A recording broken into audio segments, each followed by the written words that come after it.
That is why an organization as big as the World Igbo Congress could not make any iota of difference in our lives. As big as they are. With WIC here, why would Nnamdi Kanu come from the UK to come here to lobby your lawmakers? Why should I? You are the ones to do it and tell me what is happening here.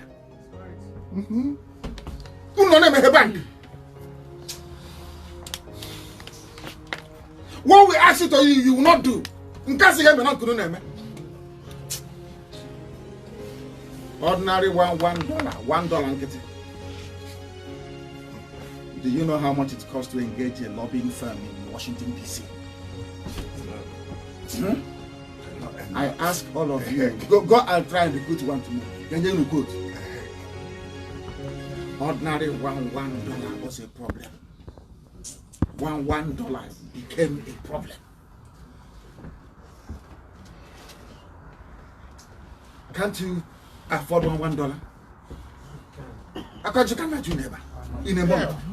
You can't afford $1? Why not?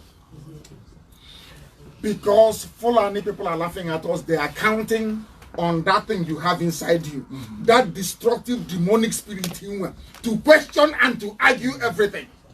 That's what they're counting on to colonize and enslave us. Always. When they speak, they say, we know you can never be united. We know. Only $1 only. Is it going to kill you? No. Never.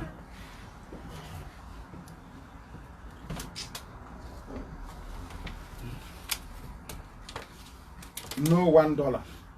You're not an IPOB. You don't contribute. Later you ask us, when is this Biafra coming, sir? That's how they do. It's not funny now. It's not funny. Others came here and they got something, including very recently in Tanzania. Because some of these were the ones that will drive us away. They will say, oh, God brought you to bring Biafra. Biafra has now come, so you can go home and dance there. Let technocrats in America come and run it. After all, I'm a manager with IBM or Google. Yeah. That's what you will say to us. And mark it down. This thing is going to happen.